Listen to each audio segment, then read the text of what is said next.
哎，都什么年代了，这么没素质啊！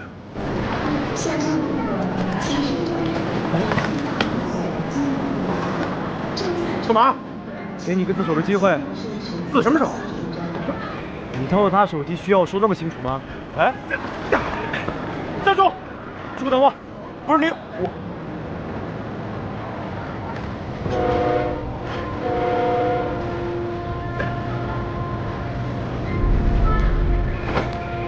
站住！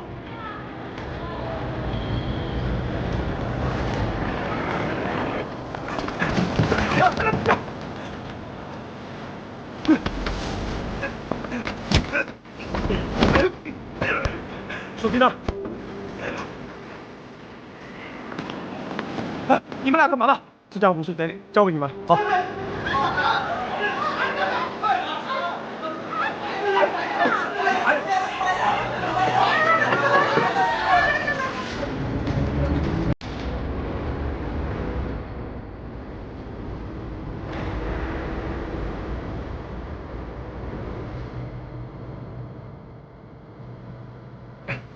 左臂摆动幅度大，双足力量不均，右膝似乎不便用力，应该是曾经膝部偶损伤未愈。高速和奔跑易导致旧伤复发，奔跑姿势已不正常，很快就要摔倒。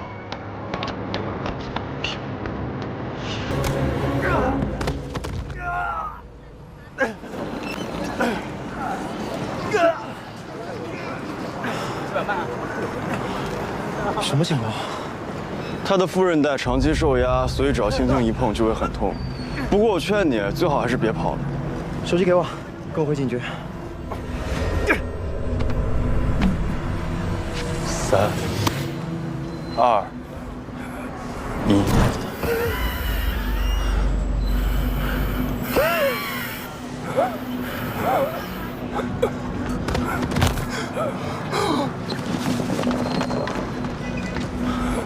他什么情况？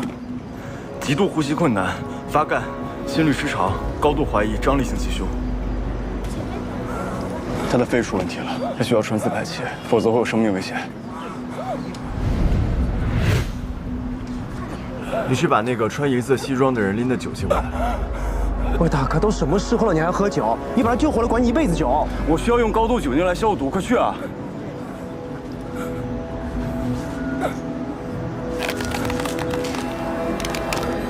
酒精到了，你是医生啊？不够准确，你有笔吗？有。把笔芯去掉，用酒消毒笔管。什么？然后呢？进行穿刺，然后把张力性气胸变成开放式，再送到医院。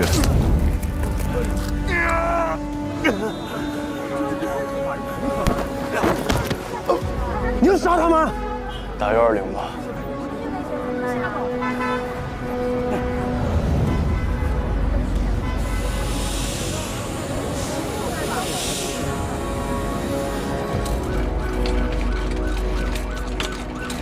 虽然设备简陋，但还好没有什么生命危险，剩下的就交给你们了。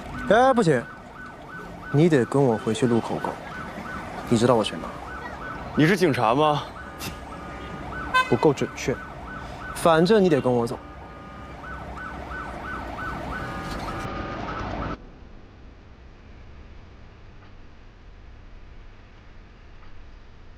嗯。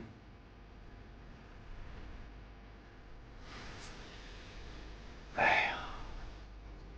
你得理解我们的工作，这毕竟嫌疑人被你扎了一刀，当然得说清楚了。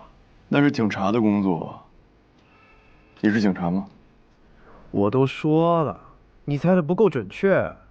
我准备正式来入职呢。我要是正式，咱又被关家证了，对吧？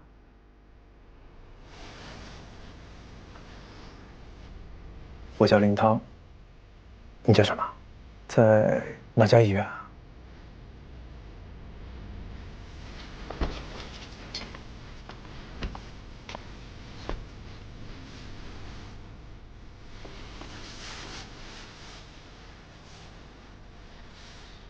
你这人真没礼貌啊！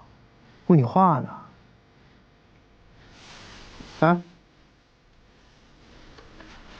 行，那我也问你个问题啊。你不说话会死吗？不会，但有时候憋久了吧，会肚子疼。这是病吗？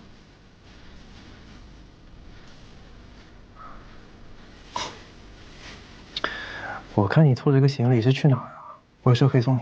我去的地方很远，你送不了。友情提示啊！我看咱俩也被关得够久了，这客车肯定是没有了。我俩能遇到算是有缘，我送你吧。斗门镇离这儿不近，你能送吗？斗门镇必须送，我就住那。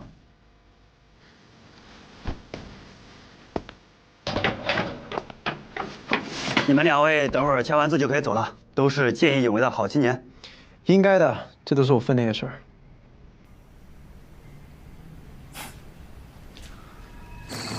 老铁们，这就是最近在朝阳闹鬼的荔枝园。前面的房子会不会有什么恐怖的东西呢？老铁们，把火箭给我刷起来！刷起来！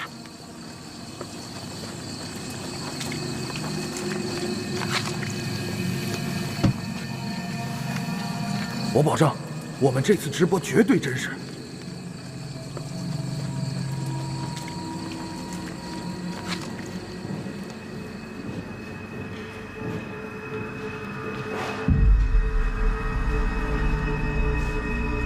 老铁们，我们马上就要进去了。去哪？看看里面到底是什么东西。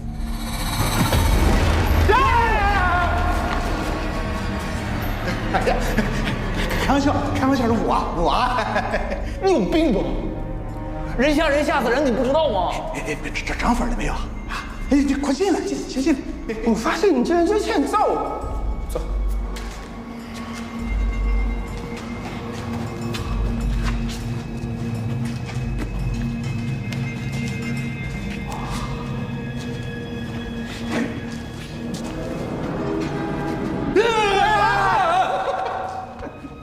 怎么了？没事，就随便笑笑，我先打死你！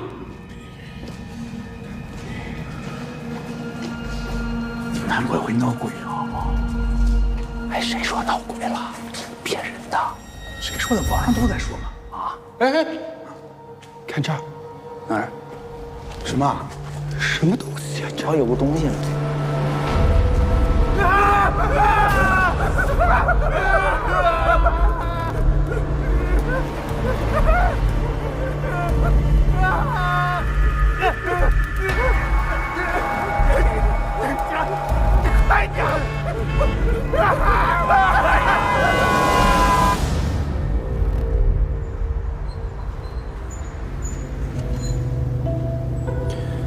所以你是来斗门镇旅游还是定居啊？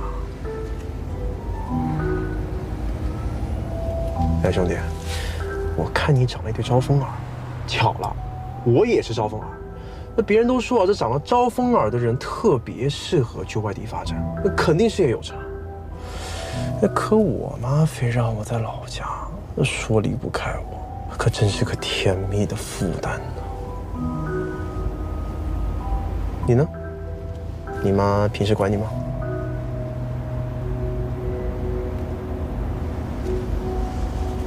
不想说算了。那我接着跟你讲啊，我呀上了初中之后，这人啊就越来越叛逆，这全家老小都担心我长大会学坏，这没想到我居然做了警察，你说气不气人？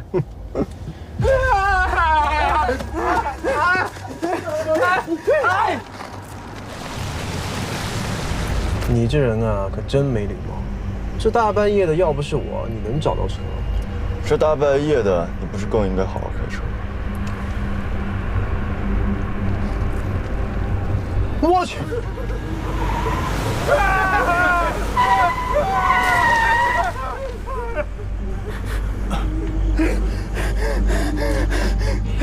什么情况？你别动啊！不行，你也下去，证明我没撞他们。走走走！你们干嘛呢？小鬼啊！死人了，这边有尸体！在哪儿？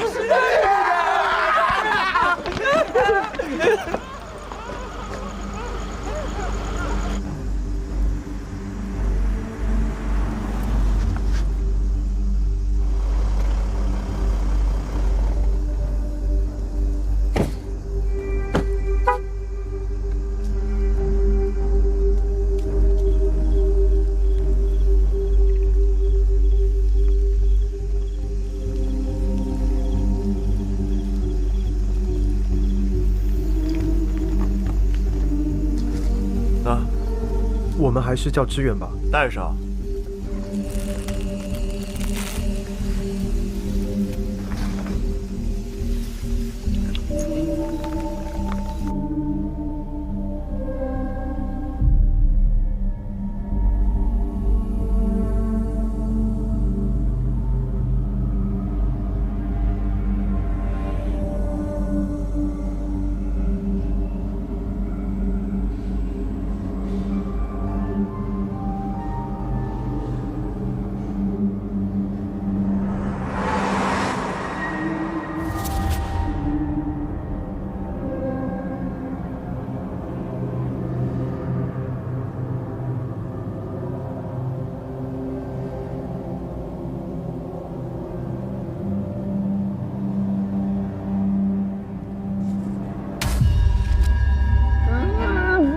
不许吐，破坏了现场，你负责任。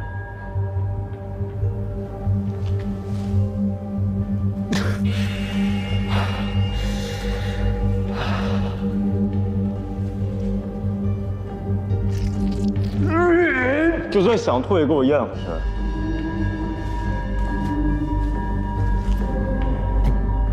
还真是难得一见，这是巨人观尸体。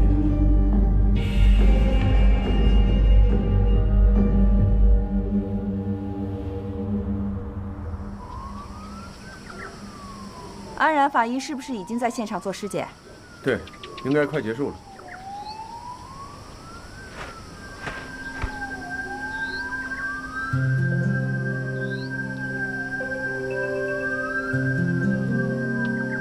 李队，提醒一下见过尸体的人，这2天千万不要吃韭菜和豆花之类的东西。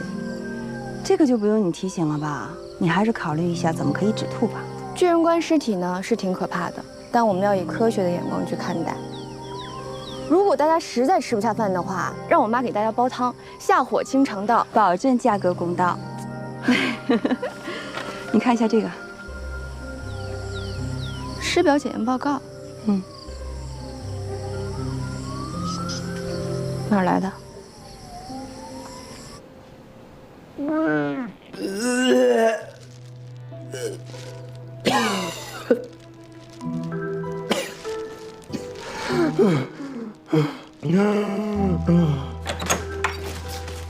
举报员，停，别套近乎。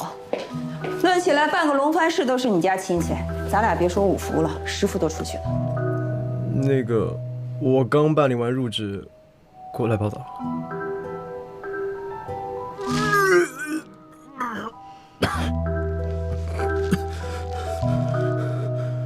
你妈说了你无数次，让你去做文职，你就是不听。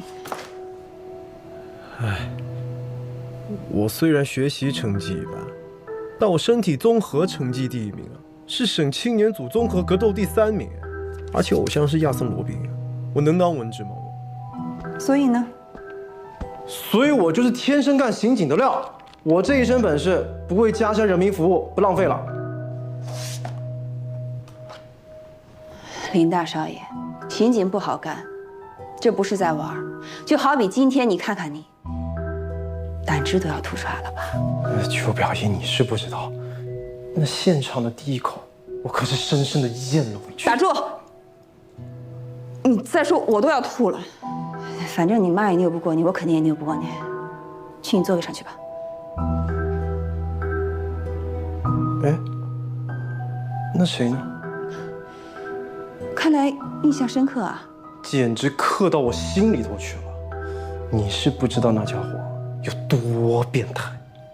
金明同志啊，我自我介绍一下，我是龙帆市法医中心的主任，我姓陈。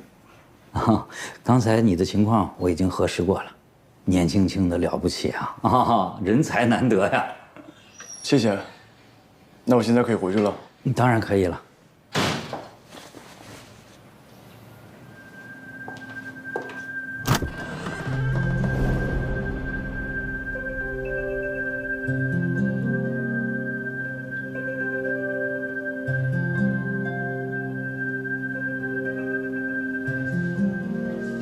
法医，尸检报告你写的？我光看你提供的信息，还以为你是个老人家，没想到这么年轻。我来介绍一下。陈主任，我着急，我先说了。居人观尸体，尸体上软组织、背部组织保存完好。通过保存完好的脂肪厚度，我推测死者的年龄应该在26岁，体重100斤，身高162左右。这些都符合你提供的信息，对吧？那么第一个问题，死者的年龄是怎么判断的？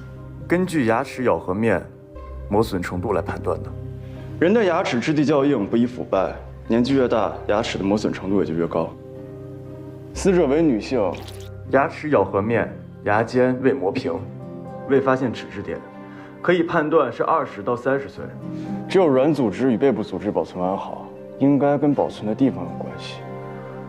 我们还是回去吧，这种事儿我们处理不了的。我要先做现场勘验，不能拖，拖的时间越长，证据越少，不能再耽误了。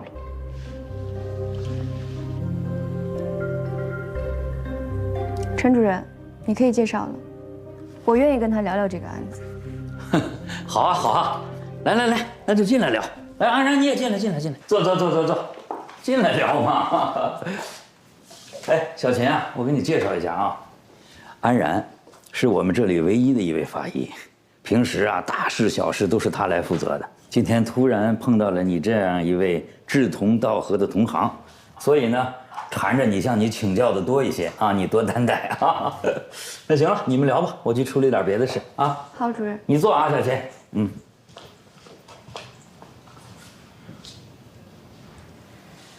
你好，我是安然。是这里的法医，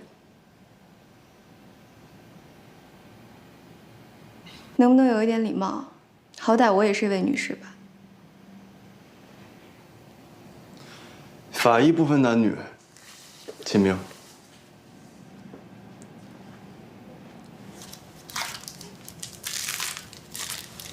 你别介意啊，我这个人有洁癖。第二个问题。那个胎儿是什么情况？死后分娩。死人生孩子，像个恐怖片吗？人死后在生活状态下寄生的细菌，失去了人体免疫系统的控制，大量繁殖，形成了大量乌绿色的腐败气体。这些腐败气体使得人体像充了气的人形气球一样全身膨胀，这种情况就是所谓的巨人观。对于孕妇来说，腐败气体压迫子宫还有宫腔，推压胎儿导致胎儿娩出，这种现象就叫做死后分娩现象。那个就是分娩出来的死胎。哎，怎么了？不止一个胎儿啊？一共有3个胎儿，前2个是纸片胎，2个纸片胎早死于第3胎。死亡后呢，软组织被吸收，又受到了正常妊娠胎儿的羊膜囊挤压，形成了轮廓清晰可见、又扁又薄的纸片胎形态。荔枝园负责人说，发现尸体的冷藏库处于半废弃状态，存储着滞销荔枝。那么再回到尸体的问题上，在低温条件下，理论上不应该腐败成那个样子。很有可能是尸体成为巨人观形态后，发出了令人难以忍受的尸臭，所以凶手才会选择在冷藏库里弃尸。你有依据吗？正常温度下，巨人观的形成需要10天左右，20天后腐败气体开始消散，软组织软化，巨人观形态消失。往前推算20天，也就是上个月25号左右，我查了当天的天气预报，气温断崖式下降。一夜之间呢，居民都穿起了外套，直到上周才开始回温。而死者穿的是夏装裙子，也就是说，死者曾被藏尸，而且绝不是在密闭的条件下，因为只有在通风良好、透气的环境下，才能形成这样程度的腐败。即使是在室外，时间长了，尸臭的味道还是盖不住的，所以凶手才会选择在冷藏库里弃尸。但凶手并不畏惧腐败的尸体，所以不排除熟人作案的可能。到饭点了，饭后再说吧。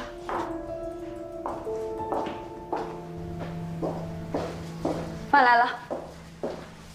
十一表姐，吃饭了，吃饭了。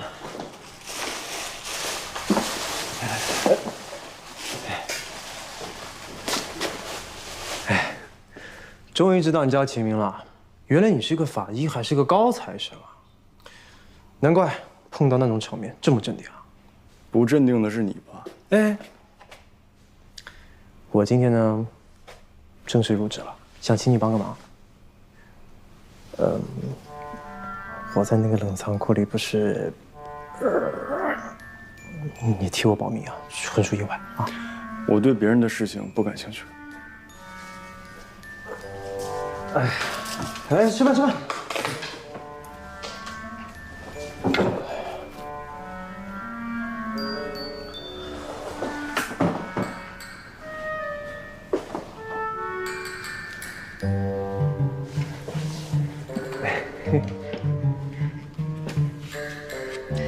我给你介绍一下，这位是我们刑侦队的队长李队。这个我就不用介绍了。林涛，我听说你今天吐的连胆汁都吐出来了。谣言，肯定是谣言啊！兄弟，我当时单独给你品尝。我不吃，谢谢。我不习惯和这么多人一起吃饭。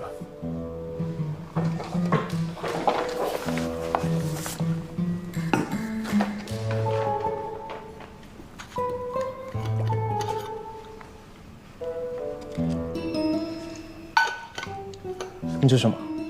我自己调配的蔬菜汁。蔬菜汁。哎，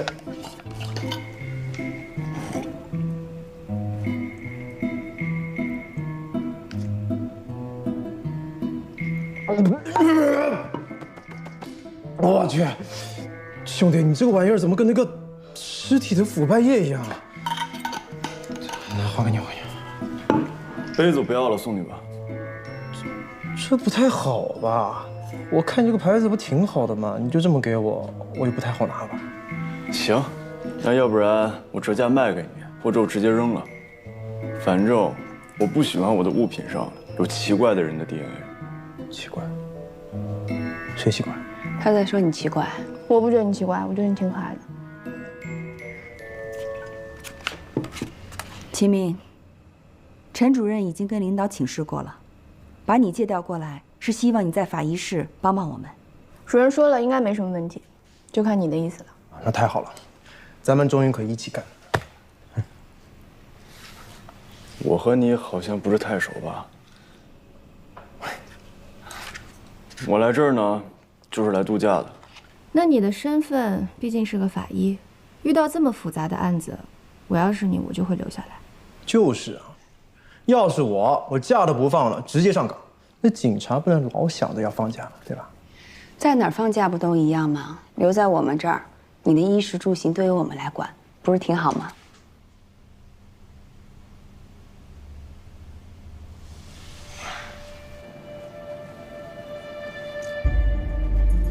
死者穿着夏装裙子，应该是一位年轻女性。裙子的下摆有几道破口，断口线头粗糙，像是被钝物割开的，上面还有铁锈，像被钉子割破的。现场没有拖拽痕迹，钉子应该不在地面上。那有没有可能痕迹被掩盖住了？因为我们无法确认尸体到现场的时间。从衣服的破口上来看，钉子应该是固定的，否则无法造成这种程度的破坏。但地面上应该不会有这种固定好的钉子吧？现场有车轮痕迹。山路不好走，老式平板车承担了很多运输的工作，这种车上倒是会有这种钉子。根据现场勘验推断，凶手的运尸工具极有可能是板车，死者衣服上的破口很有可能是被板车上的钉子给刮开的，钉子上应该还有死者的衣服纤维，这是锁定运尸车的重要铁证。DNA 已经送去检材了，明天送到丁里做对比。希望不大，通过 DNA 找到尸源的可能性不足40%。这我知道，那我们现在应该要立刻安排解剖，尽可能的对尸体进行特征刻画，还有搜集证据，然后汇总给刑侦部，让他们去走访，看看是不是本地人，有没有周围住户确认。完全同意。领导还有什么指示吗？哎呀，完美！哦，我是说你们这对组合真的是完美。哦，如果你们两个能够一直这么组合下去，那就最完美了。抱歉啊，我的假期只有1周的时间，所以不管案子破没破，我都得回去了。主任，一会儿解剖我也参加，带新人见识一下。好啊。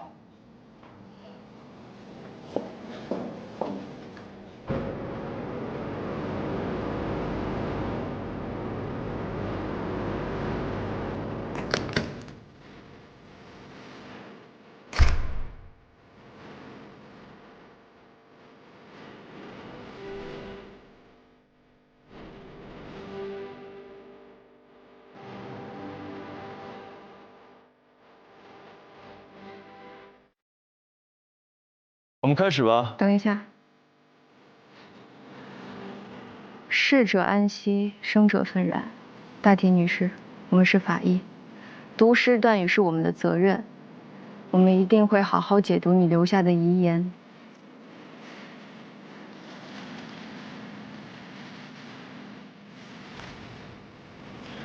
你切牛排也会祷告吗？什么意思？解剖是科学，不能依靠情感。祷告完全没情感。真的可以做到？当然能了。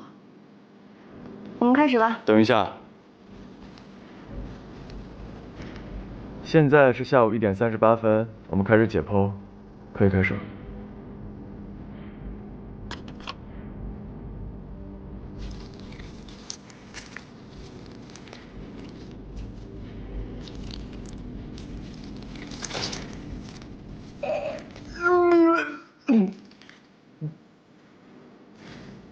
来，再给我点时间。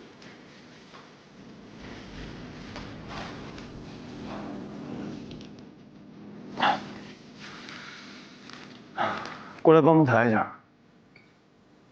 我？大哥，你逗我吧你？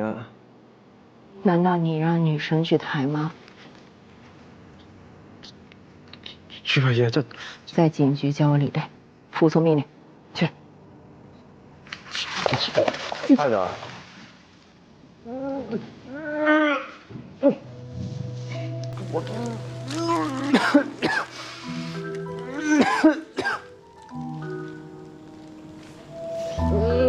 好了没？好了没？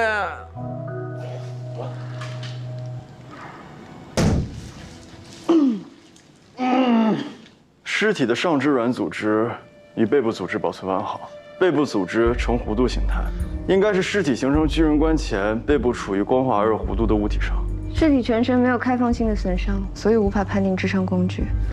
提醒一下啊，巨人观尸体内有大量的腐败气体，我们需要将这些气体释放。原因有3：一呢，气味难忍，干扰工作；2是这释放的有毒气体对健康不利；第3点，这和爆炸原理是一样的，释放气体会伴随着大量的腐败液体往外迸溅，是走是留，你们自己决定。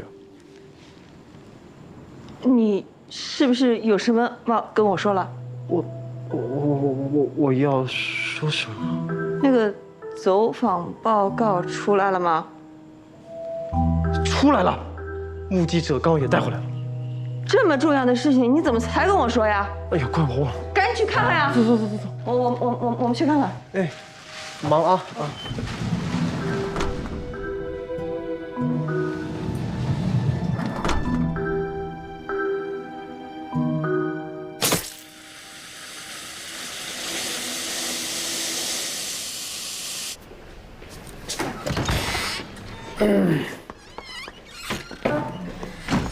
现在申请调离部门还来得及啊。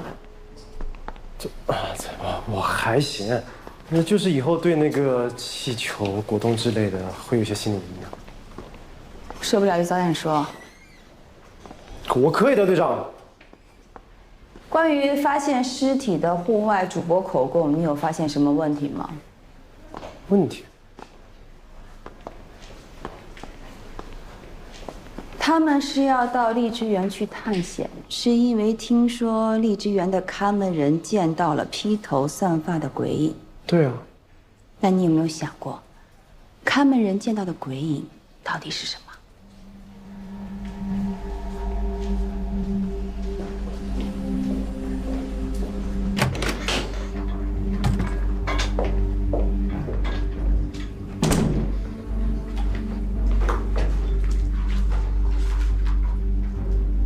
周德利54岁，您在荔枝园看门也有12个年头了吧？这个嫌疑人把尸体放在冷藏库也不是1、2天的事儿了，难道您平时不会去排查那一块吗？那间老冷库有年头了，属于半废弃、半工作状态，储存的也是那些快坏掉的粒子，平时没人去，我也很少过去巡查。请描述一下案发前日你看到鬼影的情况。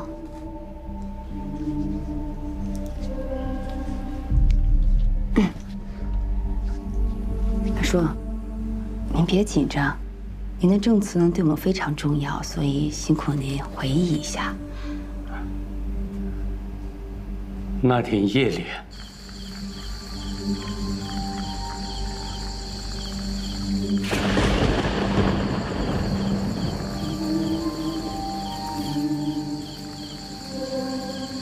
嘿，门怎么打开了？谁？有人吗？谁在里边啊？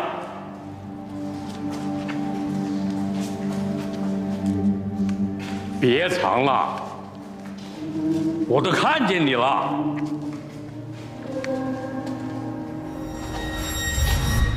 谁？站住！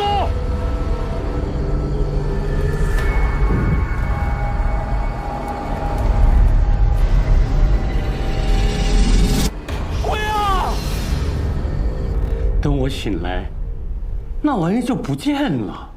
后来，我跟周围的人聊起这个事儿，他们说我瞎扯，我真的看见了。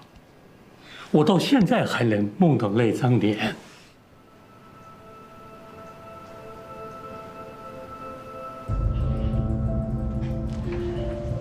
婴儿的 DNA 已经取样送厅里了，看看能不能找到生父。死者的背部有火凤凰刺青，背部有压痕。深层肌肉出血，出血痕迹笔直，没有弯曲，颜色没有区别。这说明受力均匀，没有凸起，是前方压力挤压形成的。凶手曾将死者暴力摁住，死者的背后有衬垫，应该是一个有规则的菱形物体。但在尸源地深山老林里，只有不规则的石头。这种印记更像是桌子、柜子或者是床之类的硬物的压痕，这意味着死者遭受侵害是在室内。死者和凶手认识的可能性极大，熟人作案。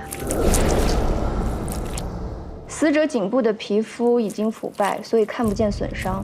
不过从甲状软骨的骨折可以判断，死者颈部曾遭受过暴力。双侧胸锁乳突击出血，是掐扼所致。一个约束性的动作就能将一个成年人的甲状软骨弄断，那就说明凶手和死者之间力量悬殊非常大。犯罪分子应该是成年男性。死者的额部有挫裂创，从颅骨压痕上来看，凶手应该是用有棱角的物体反复击打死者的头部。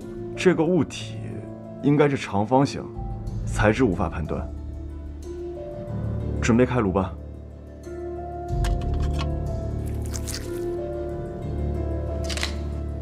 只有额部脑组织的颜色呈现暗褐色，说明这个位置曾经大量出血。再加上死者额部的挫裂创以及脑组织出血，可以判断，死者是被一个钝器反复击打，导致脑组织挫伤出血而死亡。一般重度颅脑损伤导致死亡的伤处都会有严重的骨折和损伤。所以，致伤工具应该是一个质量较轻的工具，可以排除预谋杀人的可能性。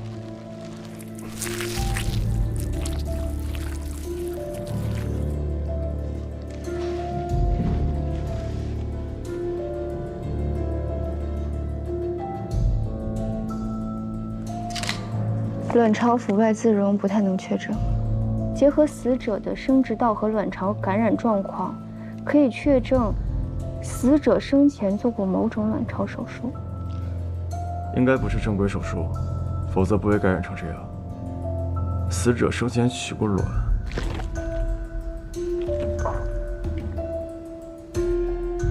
没有针孔。安法医，我建议将2个纸片胎心样本送到毒物检验部门。毒物检验？如果我猜的没错的话，死者是个代孕妈妈。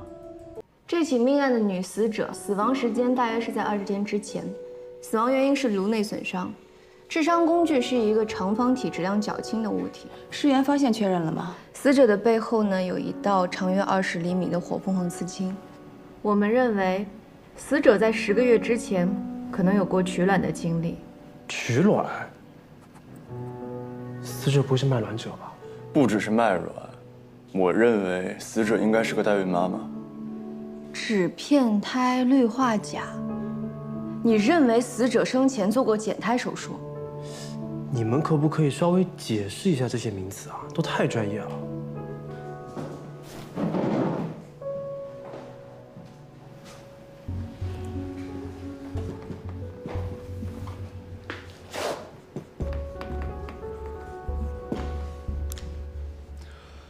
多胞胎胎儿在母体中会争抢营养、血液以保生存，争抢不过的胎儿呢，就会出现营养不良，严重的甚至难以保全。这个时候呢，就要考虑到减胎术。穿刺针穿过母体腹部，准确地刺入胎囊、胎心部位，注射氯化钾液体，就可以导致胎儿心脏骤停、死亡，难以发育。好残忍啊！我觉得在死者这个案件中，应该是有人想保住男胎，所以才会给2个女胎进行了减胎术。目的呢，就是为了保护男胎的生存环境，从而成为男胎的肥料，变成了纸片胎。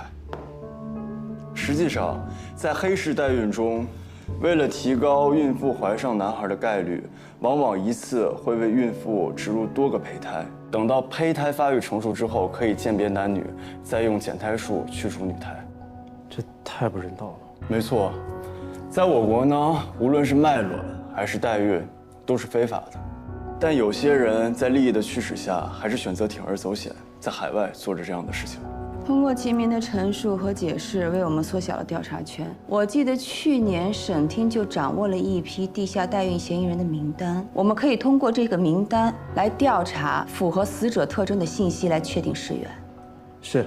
另外，荔枝园的看门人用披头散发、衣衫褴褛这种词来形容他看到的鬼影，但我觉得啊，这个鬼影可能也就是个拾荒者。身高呢在180左右，体态偏瘦，右眼呈白色混浊障，应该是受过伤。外伤性白内障。哎，我有个问题。说。荔枝园位于山间，地处偏远，这拾荒者不可能大半夜去拾荒吧？而且我记得那个看门人老周说过，荔枝园老总是不允许拾荒者靠近的，是死命令。说下去。所以我觉得吧，这看门人大半夜碰到的那一个拾荒者，很有可能就是抛尸的凶手。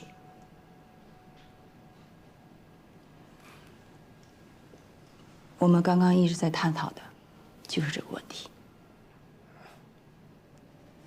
拾荒者选择用板车来运尸，那距离荔枝园应该就不会太远。附近的工厂、烂尾楼、桥洞，甚至是废弃民房，都有可能是他的藏身地点。所以就辛苦你们去查一下。如果能够发现他的运尸工具，那也就能够证明他嫌疑人的身份。板车上暴露的钉子有死者的衣服纤维，这是铁证。那我们就分2个方面来调查，一个呢是通过这个代孕名单来确定是否能找到尸源，另外一个寻找弃尸嫌疑人，就是这个拾荒者。咱们这次啊，法医部门同事工作十分高效，为我们提供了巨大的帮助，是我们学习的榜样。你们辛苦了。谢谢秦法医。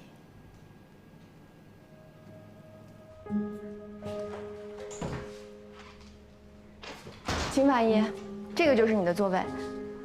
不用麻烦了，我过几天就走。话不能这么说，工作就要有工作的态度。我帮你收拾吧。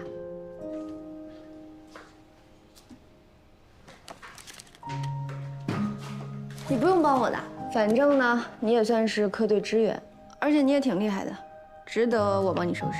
既然都收拾了，那杀菌还有消毒要彻底一点。哎，那你看这样行不行啊？我明天呢，按照尸检台的清洁流程跟你走一遍，保证你坐在这里跟坐在尸检台上没有任何区别。那样最好了。你去哪儿？去找酒店啊。我都安排好了，你等我一下，我马上就来。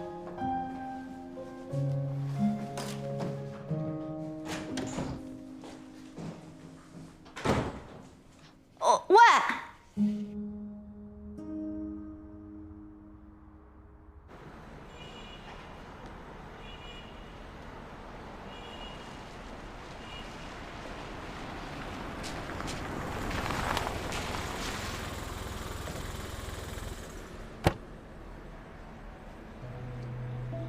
兄弟，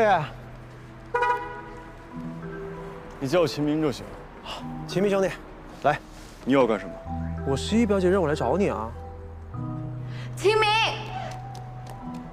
11表姐，我说你这个人怎么那么没礼貌？我不是让你等等我吗？干嘛自己先走啊？不用麻烦了，我还是去住酒店吧。而且我真的不喜欢人际交往这些事情。那不行，真不行。陈主任已经把钱付过了，所以你不用担心的。林涛，把后备箱打开。好嘞。哎，哎，安然呢是我11表姐，她家是开民宿的。如果你不住的话，她岂不是要把钱退回给陈主任？这不太好吧，对吧？我劝你呀，别找麻烦。走吧，走吧。来了来了来了。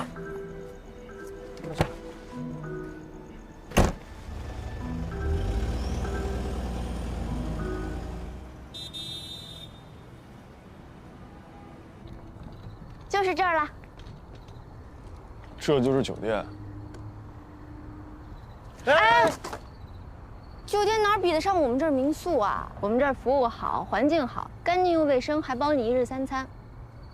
我还是去住酒店吧。不行，钱都已经付完了，你必须得住这儿。我劝你啊，还是从了吧。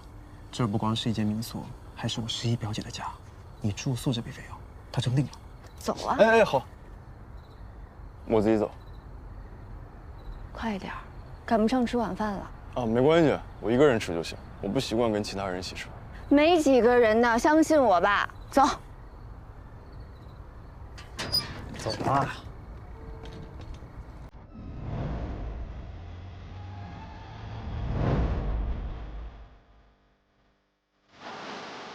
这是我爸，这是我妈，这是我大哥。这是我大嫂，这是我可爱的小侄子，这是我二哥、二嫂，二嫂肚子里的不知道是男孩还是女孩呢。这是三哥，这是未来三嫂，这是林涛，不用我介绍了吧？我是安然。你叫谁快点啊！啊！来，咱们先吃饭，边吃边聊。对，来。哎，你是不是要处什么的呀？处对象了吗？喜欢什么类型的？喜欢这种类型吗？哎，那你一个月能赚多少钱啊？父母是做什么的？哎，你有车有房吗？你老家哪儿的呀？哎呀，你们哪儿来那么多问题呀？吃饭。吃饭。哎，你打算什么时候结婚啊？吃饭。哎，来吃饭。多吃点吧。你尝这。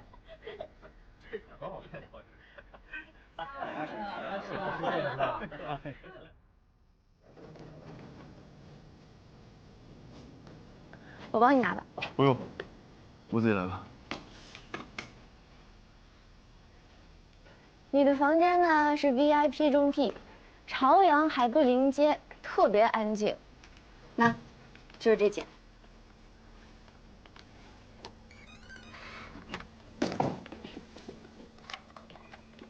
床单和被罩都是新的，毛巾也是新的。我就住你楼下这间，有事就敲我门。明天早上8点半我叫你起床，到单位需要时。谢谢。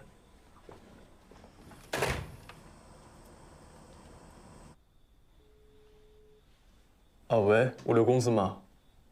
我发给您一个详细的地址，麻烦您把我东西送到这里。好，谢谢。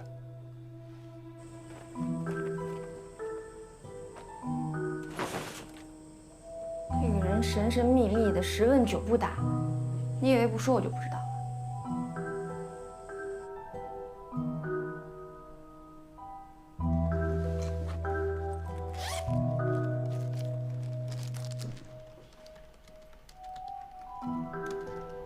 陈主任，可以把秦明的资料发给我吗？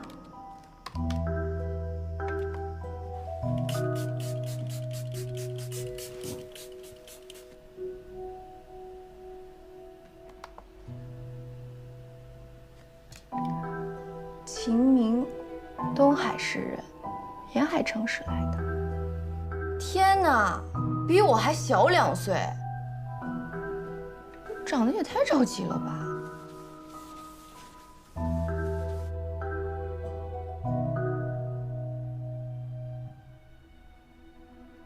天啊，他都经历什么了？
我看你晚上没吃饭，所以就给你加个餐。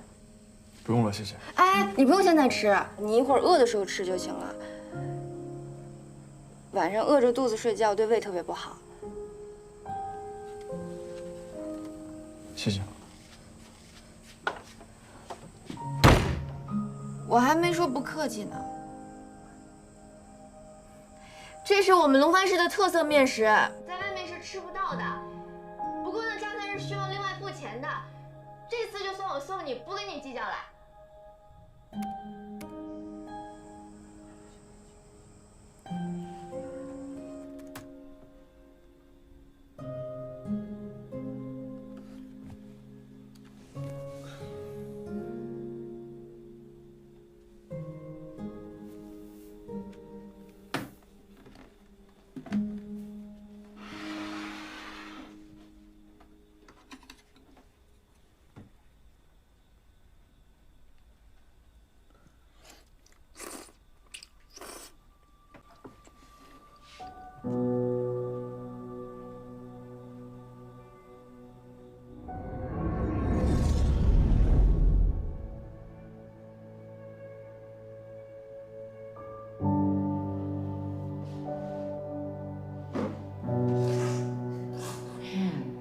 儿子，妈妈做的面好不好吃啊？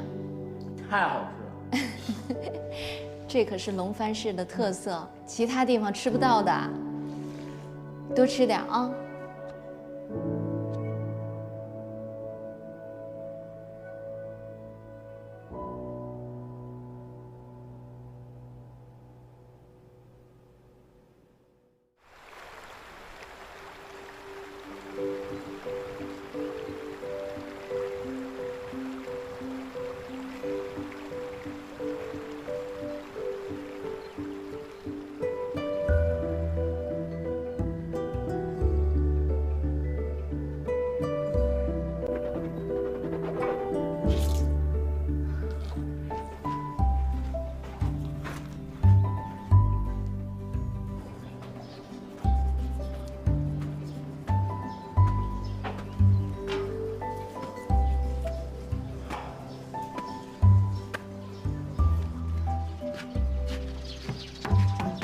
秦明，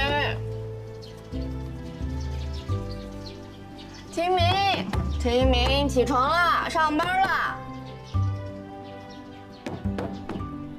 你回一下我呀！你起来没有啊？你要迟到了。你起这么早啊9点上班，路程15分钟。现在是8点35分，你只剩下10分钟了，可你还穿着睡衣。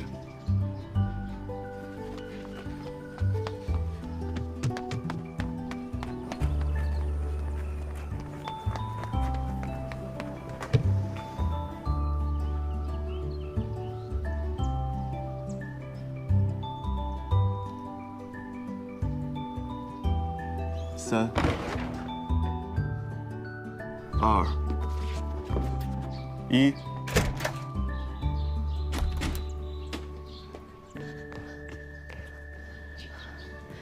人呢？才过了1分钟，这冷血动物肯定自己先走了，要不要这么不讲人情啊？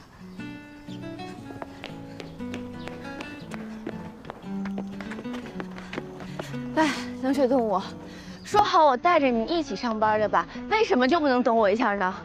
我个人时间观念比较强。我觉得有时候做人不能太死板，就哪怕你发个短信告诉我一下也好啊。我还一直担心你人生路不熟的会迷路呢。我记得怎么做。我说的不是这个问题，我说你要理解别人的感受，不要让别人担心你。我为什么要理解你的感受？因为我们是同事啊，况且你是新人，我带你，你听我的很正常。我不是你们的新人，我是过来帮忙的。而且我跟你说过，我不喜欢以任何方式去建立人际关系，包括一起上班。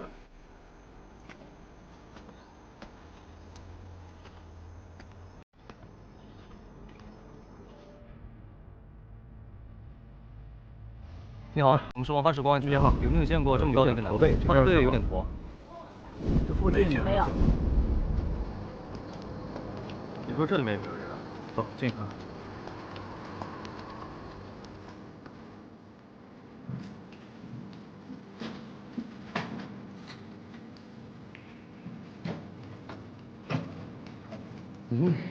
这儿也太臭了吧！谁能在这种地方生活啊？对啊。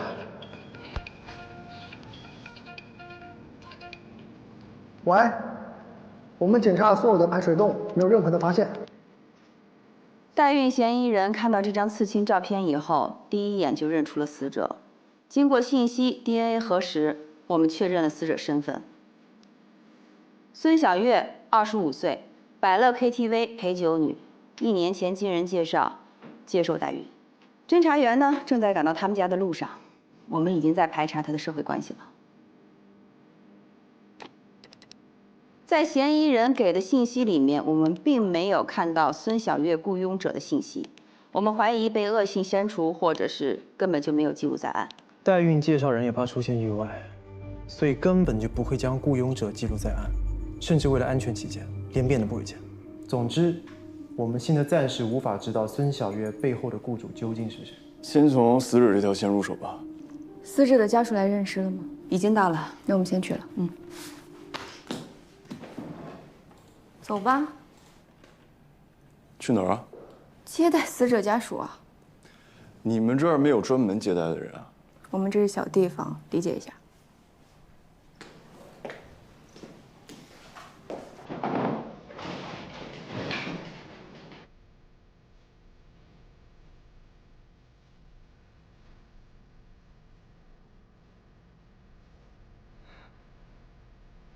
同学，请你做好心理准备，因为容貌已经肿胀难以辨认，但还是希望你坚强，可以认出你姐的特征。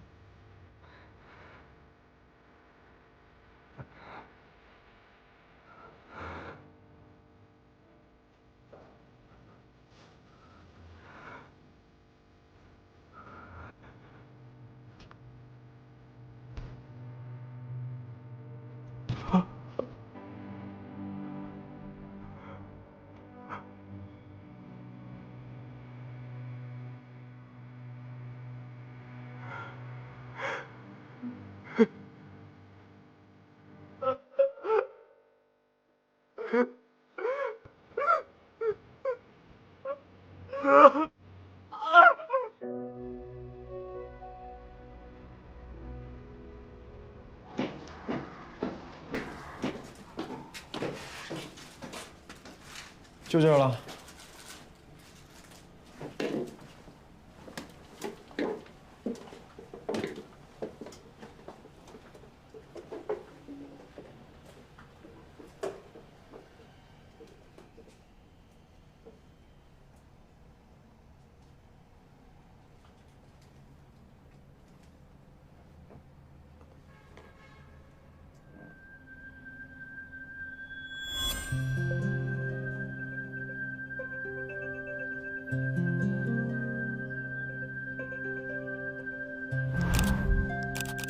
闻到什么了吗？这里很有可能是第一案发现场，所有人退出去，保护现场。狗鼻子啊！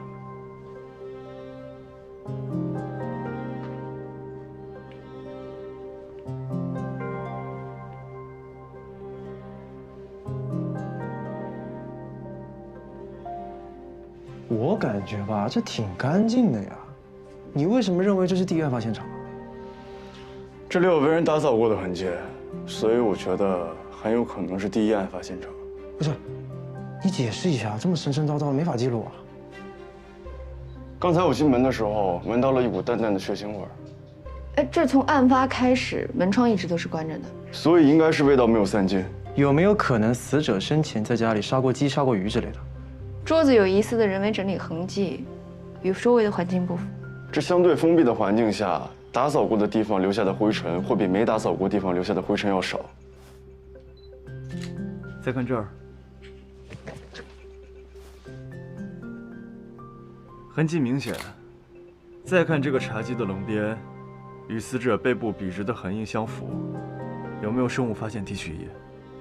什么仪？我要做前血痕迹检验，就是看看这周围附近曾经有没有过血迹。我们这是小地方，有自己的办法。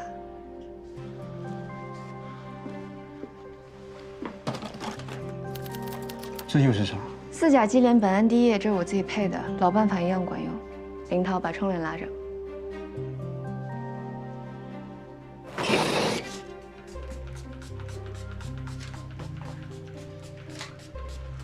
发现前血痕迹，取样，把整个房间都查一遍。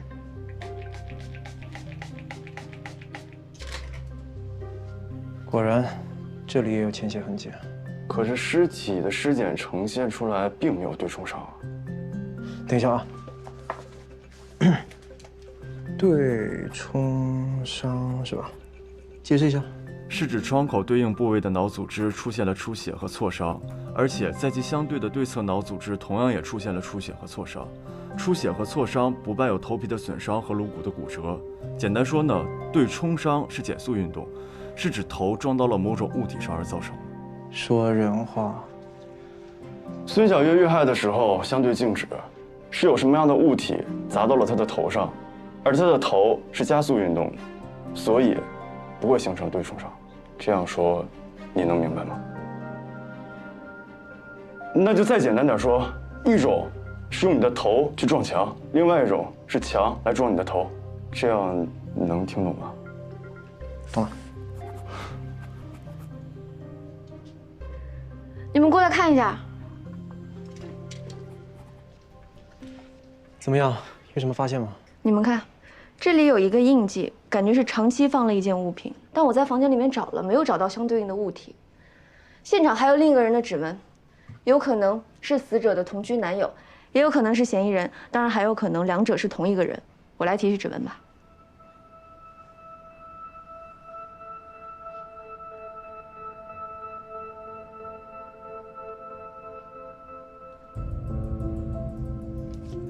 高材生，想了呢？如果我们的猜测没错的话，那现场到底发生了什么？凶手将孙小月按在了茶几上，双手掐住了她的脖子。出于本能反应，孙小月奋力反抗，但因为对手强壮，她反抗无果。所以孙小月背上的痕迹就是在这里造成的。没错，但她很有可能挣脱了。她第一反应是逃跑。就当他跑到玄关的时候，又被凶手抓了回来。两人在激斗的过程中，其中一方的头部撞击到了墙面，所以我们在墙上发现了毛发还有血迹。这些毛发还有血迹很有可能是孙小月的，但同时也很有可能是凶手的。凶手激愤，将孙小月又拖了回来，按在了地上，双手掐住她的脖子，又随手拿起了电视柜上的一件物品，反复抡打了几次，将她砸死。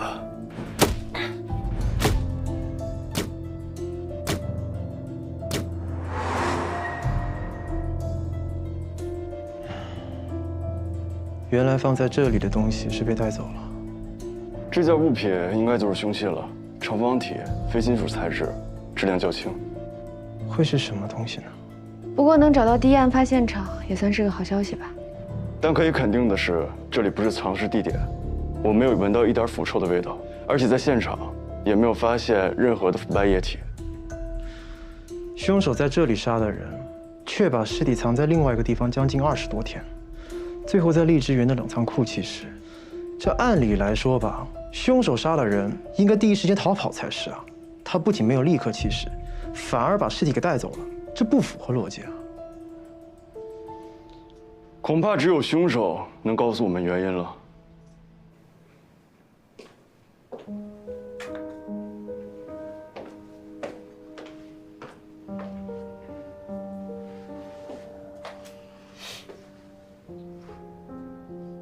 我妈在我5岁那年就去世了，过了不到1年，我爸得了偏瘫中风，所以我是被我姐带大的。她高中毕业之后就出去工作了，每个月给家里寄钱。她成绩本来很好的，她能考上大学的。你认识你姐姐的同居男友吗？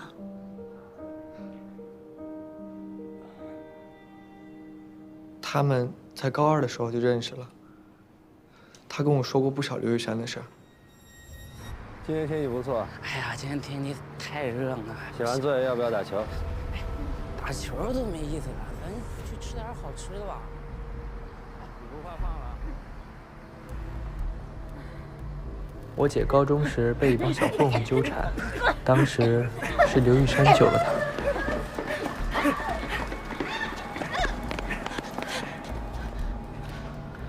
真的不敢了，真的再也不敢了。你们都听见了吧？你谁呀你？少在这多管闲事。这样，帅哥，你把这瓶子的脏水喝完，我就放他走。以后不准欺负他。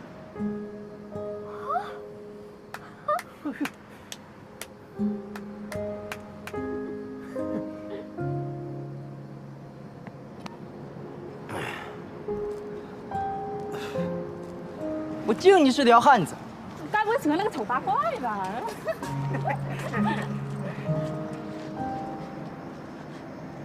你没事吧？你吓着了吧？谢谢你。嗯。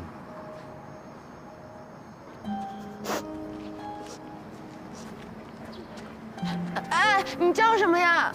刘玉山。什么？我没听清。刘玉山。我叫孙小月。高考之后，他们就断了联系，然后过了7年，他们才再相遇。我姐说那是命。他们在一起不到第2年，刘玉山就辞职了。从此之后，他就像个废人一样，靠我姐养活。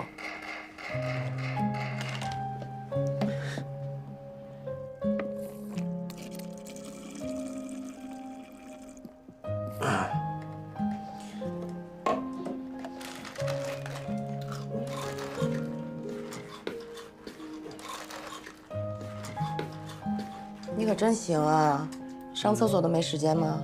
嗨，你有见过程序员有时间上厕所的吗？行吧，你好好弄吧，别太辛苦了，还是得下楼运动一下。知道了，老婆。晚上我给你买披萨吃啊。爱你。上班去了。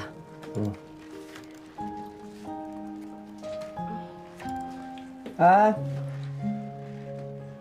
帮我扔一下。但是我姐相信，他会是第2个乔布斯。这都是那个王八蛋告诉他的。我姐连乔布斯是谁都不知道。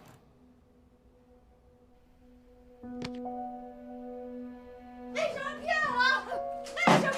你个骗我！为什么？骗子！你骗我！骗我吧你！我叫你！你给我住口！你为什么骗我？我骗你什么？我为了你的梦想，我欠了一身的债，我办公室不做，我跑去 KTV 陪酒挣钱养你，结果你呢？你在网上赌钱，什么计算机程序？你他妈就是个骗子！我是个骗子，你就是个婊子。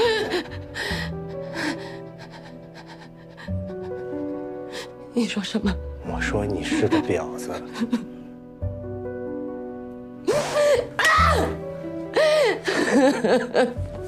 你打！你打死我！你看看你打死我以后，还有没有别的男人能接受自己的女人是在 KTV 里边做的？啊？你以为我愿意吗？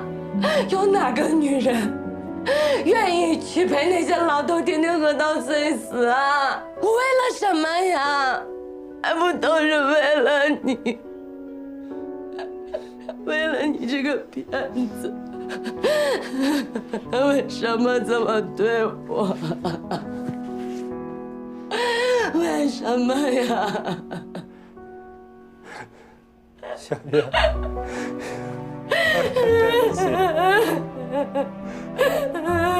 我爱你。我活得太累了，我们就别活了，一起死。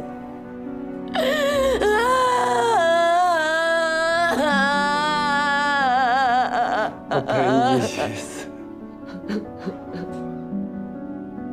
所以，杀我姐的一定是那个王八蛋，你们一定要替我姐报仇啊！如果我们找到刘玉山，我们会通知你。你今天也累了，回去休息吧。好，那我送他走。走吧。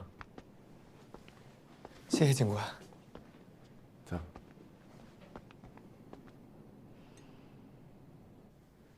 孙小月工作的这家 KTV 是社会上比较复杂的场所，这次走访过程不太顺利。配合度不高，都说跟孙小月不熟，谁也不愿意多说话。这种地方的人鱼龙混杂，遇到这种情况也正常。但据说啊，这个孙小月生前和一个叫珊珊的陪酒女关系不错，这也是唯一的一个线索。那就把这个叫珊珊的给找出来呀！谈何容易呀！这个珊珊2个月前就不在这个 KTV 干了，而且流动性这么强的群体，珊珊这个名字很有可能都是个花名，不好找。哎呀，那挺好，一个线索就这么断了。这样啊，大家啊再深入走访一下，寻找一下这叫珊珊的女人。李队，我能找到这个叫珊珊的人。领导，年轻人想立功是好事儿，但是切记不能说大话。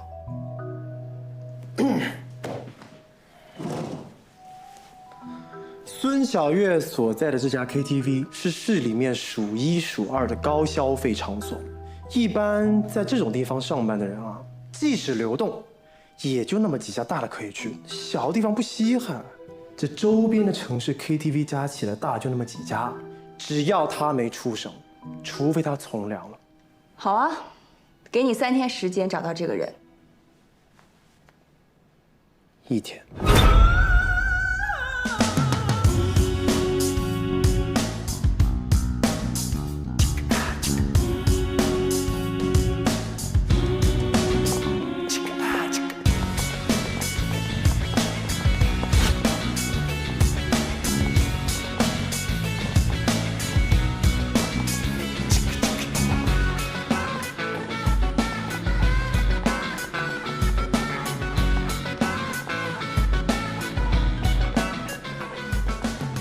进来吧。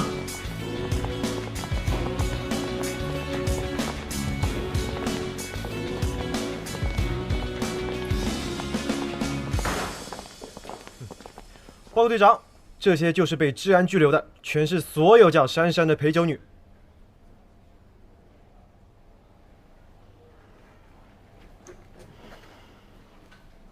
厉害啊！还希望各位领导以后能够多多严格要求啊。你们谁认识孙小月？在 KTV 里，她叫月月。各位，孙小月出事了。如果你是孙小月的朋友，希望你可以给我们提供一些线索，帮帮她。这是孙小月生前的照片。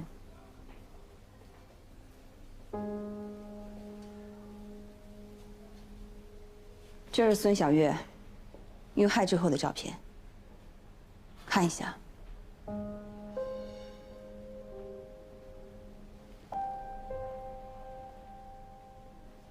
你认识孙小月？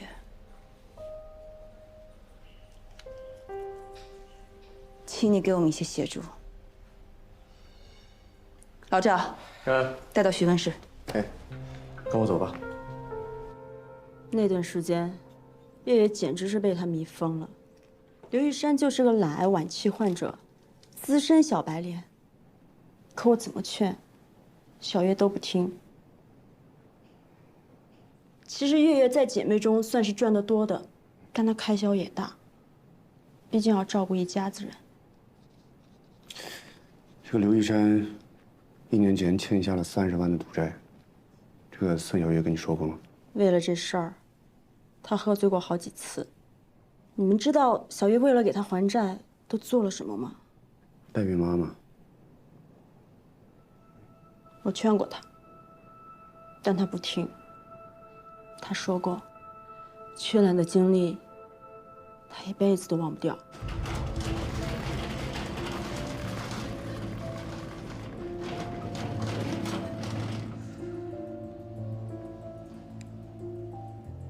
打这个催排卵针，没有什么副作用吧？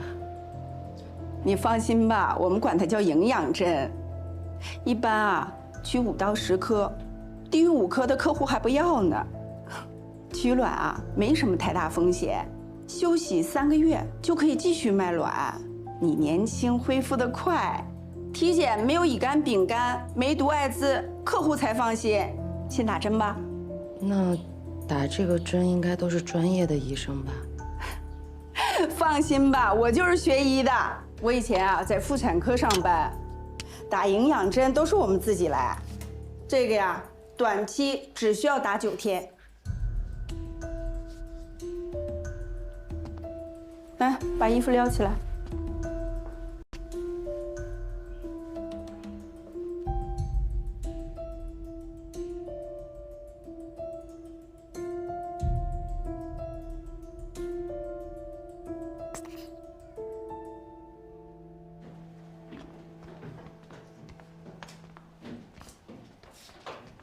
孙小月，来，手机、身上物品都交出来。取完卵就能拿走了。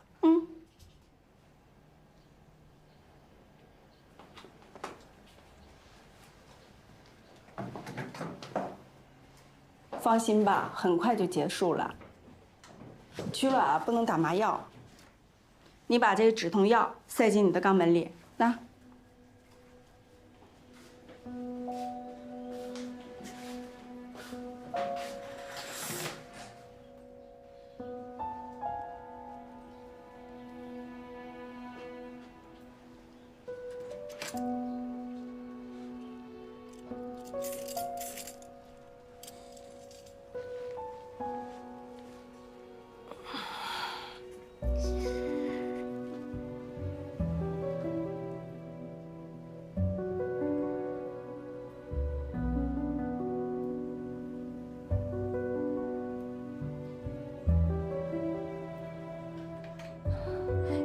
医生，取完卵，我多久能拿到钱啊？不是跟你说过了吗？验证卵子没有质量问题，能和雇主的精子胚胎成功，我们就给钱。你算是幸运的，身体健康，学历和长相都不错，雇主第一眼就挑上你了。那万一日后雇主反悔了怎么办呀？要不你就别做代孕，光卖卵子得了。反正卖卵最多能拿个2、3万，要是卖卵代孕一条龙，拿个20、30万不是问题。你自己选。我真的好害怕呀！都走到今天这一步了，啊，现在放弃不值得。再说了，楼下那2个男的会轻易的放你走？他们可掌握了你全部的资料，包括你家里人的联系方式。放心吧，相信我啊！啊，医生，你轻点儿。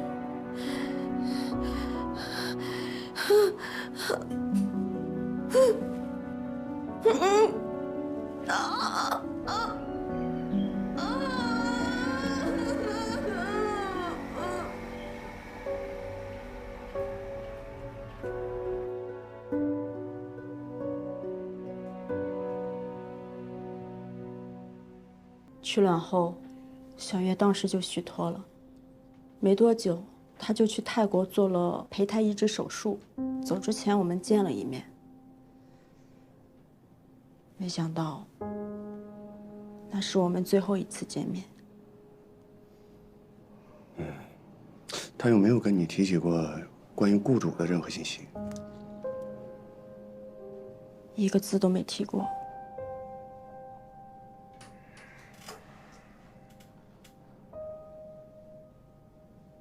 刘玉山，26岁，南极科技公司高级程序员，之后就辞职了，目前无业。跟孙小月同居，两人是情侣关系。经刑科所检验，在孙小月家中多处提取到的毛发和指纹，都属于刘玉山。刘玉山目前属于失联状态，手机、社交平台、银行卡都是，而且他在20天前几乎断绝了一切的社交联络，就跟人间蒸发了一样。不想被人找到，并且要在现代社会上活下去，拾荒者这个身份再适合不过。我们排除了所有可疑地点，都没有找到刘玉山。领导，在荔枝园城中村一带，有不少居民和流浪汉都见过右眼受伤的拾荒者，他有时哭有时笑，大家都觉得他精神有问题。据说他的右眼也是被别的拾荒者所伤，很多人都觉得他是个傻子。有精神问题，那就奇怪了。以案发现场勘验来看，这孙小月命案，凶手杀人弃尸是经过缜密的设计的。一个失去理智和自控能力的精神病患者，不可能完成这么周密的犯罪吧？没错，刘玉山嫌疑很大，但是为什么刘玉山就变成了一个精神有问题的拾荒者呢？看来只有找到刘玉山本人，才能知道真相了。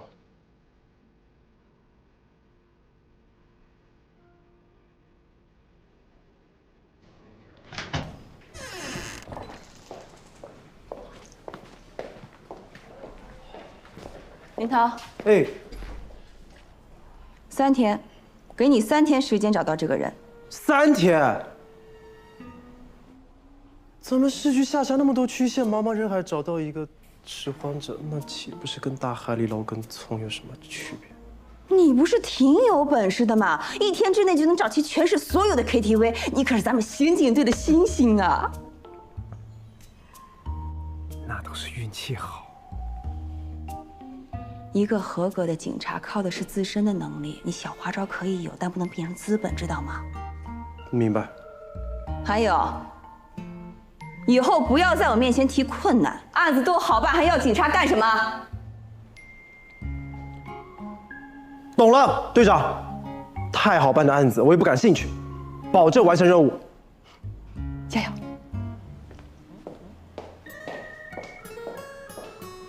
！3天。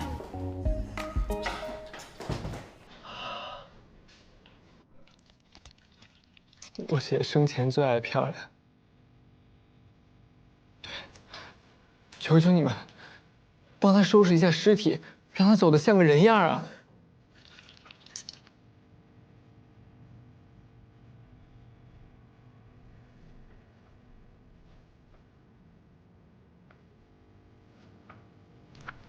尸体已经高度腐烂，已经不具备缝合条件了。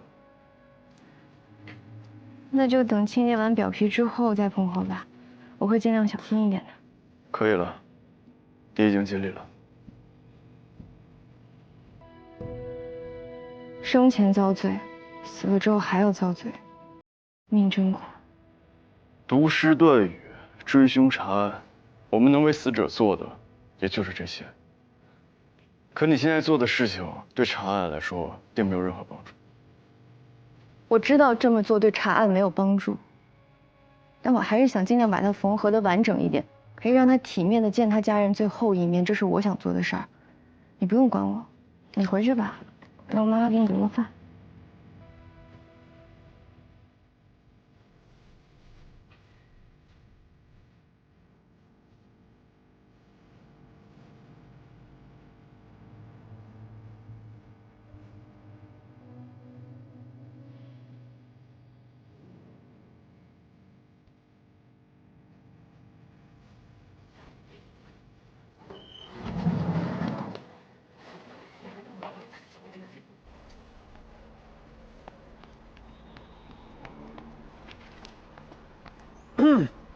兄弟，回去啊？快车送你啊？不用了，我走回去就行。哎，顺路嘛。我看你挺心烦的，正好我也心烦，在来路上多聊聊。走回去没多久，再说了，我并不心烦。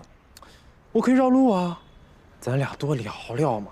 你肯定挺心烦的，对吧？我并没有和别人聊天的习惯。聊着聊着就习惯了嘛，这遇不上就算，遇到了还不送，你又成什么人了？来，我来吧，真的来吧，来，哎呀，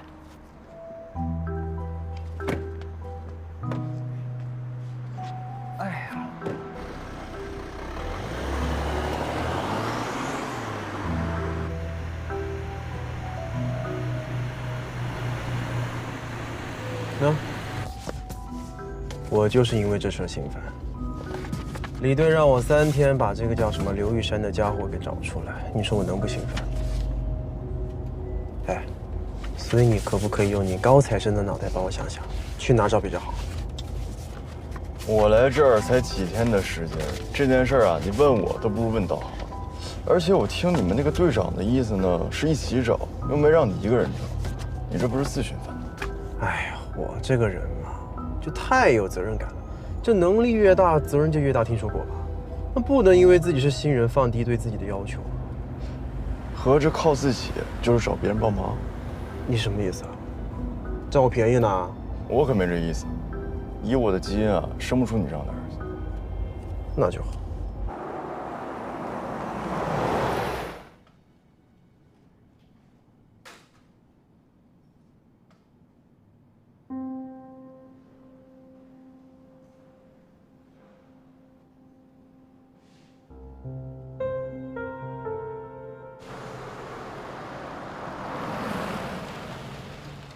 到了啊！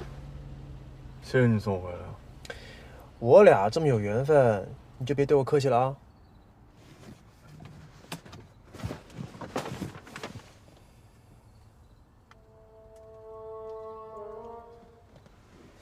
你说安然是个怎么样的人？我11表姐，你小子是不是对我11表姐有意思啊？没想到啊，外表看起来这么高冷，内心却这么闷骚。我11表姐呢，人特好，善良，有正义感，还特热心，全家老少都特别疼她。所以你放心，这嫁妆吧肯定特别丰厚，聘礼有没有都无所谓。那她直觉准吗？啊？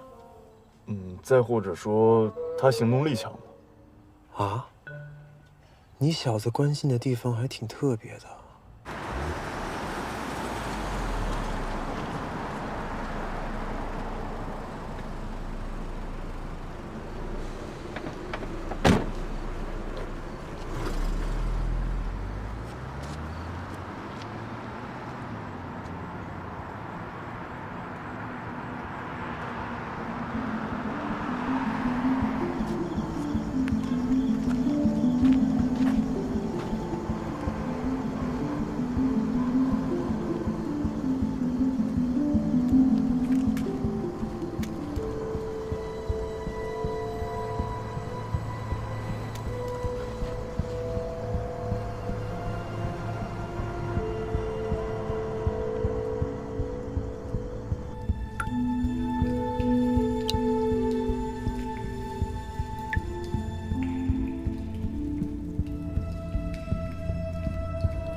关机了。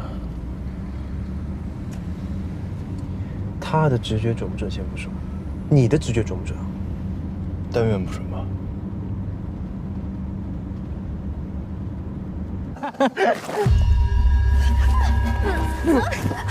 我是警察，别靠近我！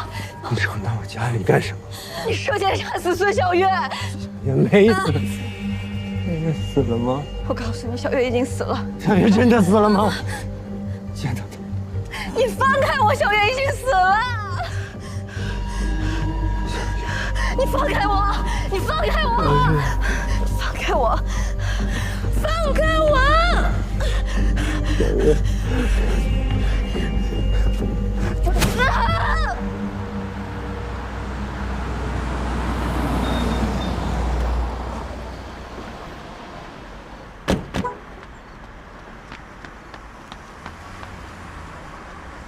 分头找。好。你放开我！你放开我！小月，我就知道你舍不得离开我，我们回家去。啊！刘玉山，你是谁？你是不是要抢走小月？我不是来抢孙小月的，我是来给她送钱的。钱？什么钱？还你欠下的债。对，我欠了很多钱，小月全替我还上了。他为了替你还债，受了不少苦。小月，对不起，我对不起。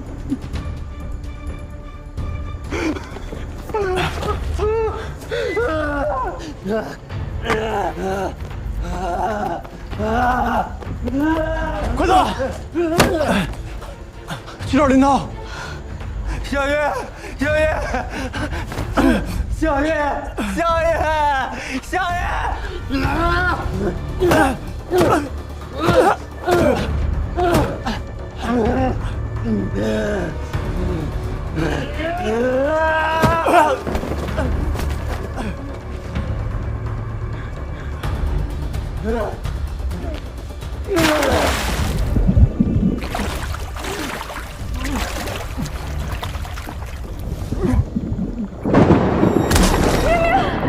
闪开！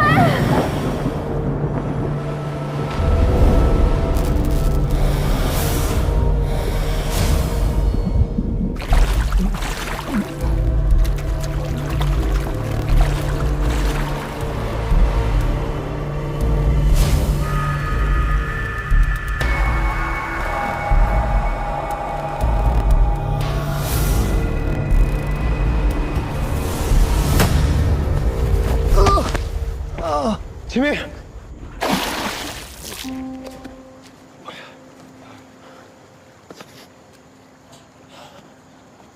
哎，兄弟，谁在？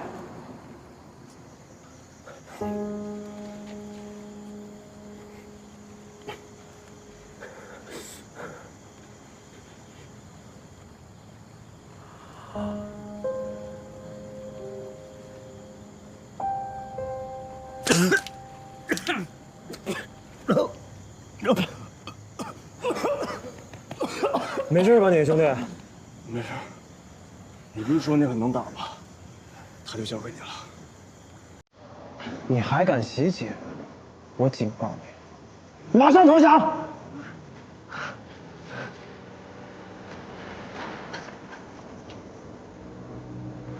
不见棺材不落泪是吧？照顾好我11表姐，别得别管。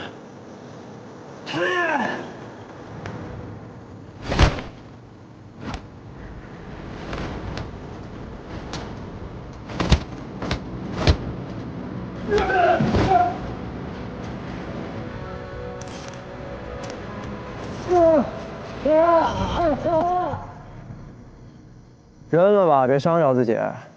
哎，不用3天，1天就搞定。我林涛果然是咱们刑警队的冉冉星星啊！哎呀，你就别嘚瑟了，喂，十一表姐，我可是你俩的救命恩人。别这么说了，要不是人家秦明先赶，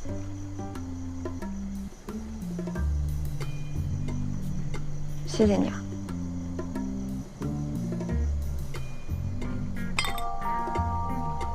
哎，喂，喂，忘恩负义的家伙，起来！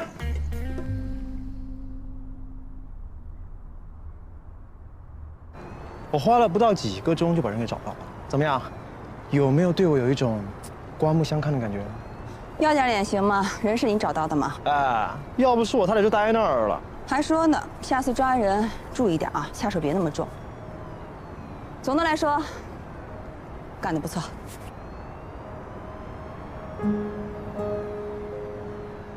那，哦，你不应该擅自行动，更何况这不在我们的职责范围之内。你不是不爱建立人际关系，不爱凑热闹吗？那你来这里干什么？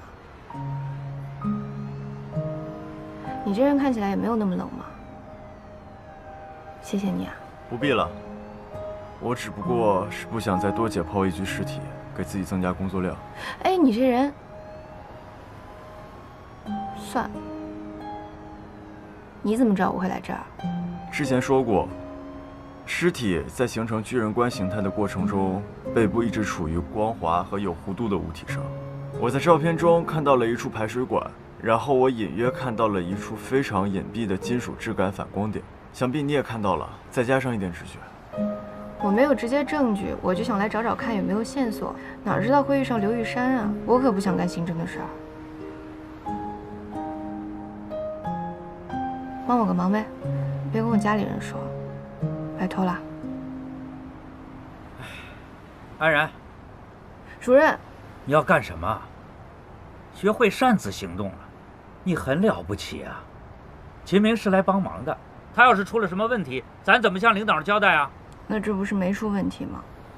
你这尸体背部可见弧形压痕，有明显的皮革样化表现，很有可能是尸体长时间躺在圆形的金属管道内，金属散热快，皮肤水分迅速流失所导致的。当然，这只是猜测，并没有被证实。我和安法医过来就是想证实这一点，可没想到会遇到嫌疑人。还有，这个主意是我提议的，我很抱歉。看看人家秦明想得多么周密，彬彬有礼，主动道歉，你得好好向人家学习才是啊！哎，对不起，不会有下次了。行了，你没事吧？我一点事都没有，我好着呢。接下来啊，我们去勘验吧。如果不出意外的话，板车钉子上的植物纤维应该和孙小月衣服上的材质是一样的。我也是这样觉得。还有那个棕色的箱子，我认为是刘玉山遗失的箱子。所以那个箱子上应该能检验出刘玉山的指纹，箱子里面应该能检验出血迹和长发。如果勘验结果和孙小月相匹配的话，那你的猜测就可以被证实。那早就送去检验了，应该很快就会出结果了。哎，站住！刚认识就这么熟了吗？接下来啊，放你们2个半天假，回来给我努力工作。谢谢主任。